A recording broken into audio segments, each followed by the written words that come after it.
তো এই যে এখানে দেখুন West Bengal board of primary এডুকেশনের পক্ষ থেকে প্রাইমারি টিচার্সের জন্য এইচএস পাস উইথ ডিএলএড যেটা 20,000 ভ্যাকেন্সি রয়েছে।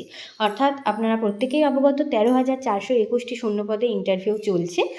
ইন্টারভিউ হচ্ছিল, তারপর ভোটের জন্য থমকে গেছে, আবারও আশা করছি খুব তাড়াতাড়ি হবে, জুলাই আগস্টের মধ্যেই, জুলাইয়ের শেষ বা আগস্টের শুরুতে।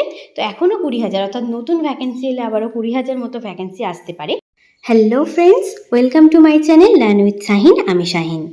আজ প্রাথমিক, উচ্চ প্রাথমিক এবং 9, 10 এবং 11, 12-এর যে ভ্যাকেন্সি, অর্থাৎ পরবর্তী যে পরীক্ষা হবে সেখানে কত ভ্যাকেন্সি আসতে পারে এবং ভ্যাকেন্সি নতুন সরকার এসে চাওয়াও হয়েছিল মানে বিভিন্ন দপ্তরে কত শূন্যপদ রয়েছে সেটা।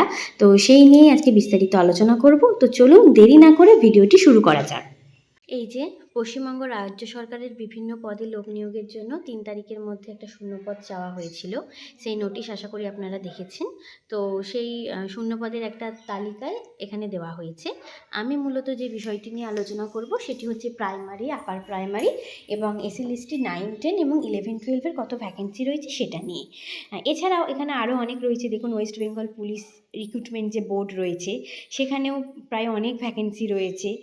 ওয়েস্ট বেঙ্গল পাবলিক সার্ভিস কমিশনের পক্ষ থেকেও অনেক ভ্যাকেন্সি রয়েছে, এটি আমি পরে দেখাচ্ছি। তো এই যে এখানে দেখুন West Bengal board of primary এডুকেশনের পক্ষ থেকে প্রাইমারি টিচার্সের জন্য এইচএস পাস উইথ ডিএলএড যেটা 20,000 ভ্যাকেন্সি রয়েছে। অর্থাৎ আপনারা প্রত্যেকেই অবগত 13,421টি শূন্যপদে ইন্টারভিউ চলছে।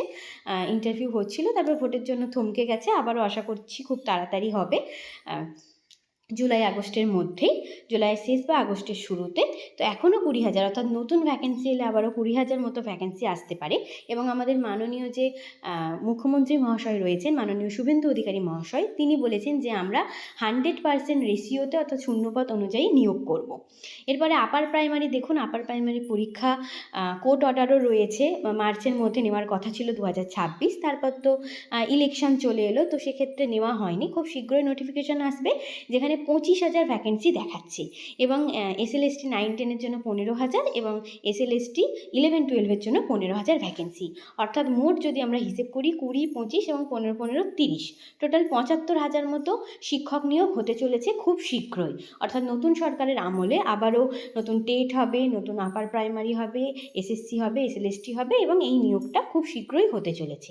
এটি দেওয়ার মূল উদ্দেশ্য এটাই, যারা পড়াশোনা মানে মোটামুটি অনেকেই বন্ধ করে দিয়েছেন, অনেকে ডিপ্রেশনের মধ্যে চলে গেছেন, তো তাদের বলবো আবারও পড়াশোনা শুরু করতে, কেননা খুব শীঘ্রই নোটিফিকেশান আসবে এবং খুব শীঘ্রই আবার এই ভ্যাকেন্সি অনুযায়ী নিয়োগ হবে।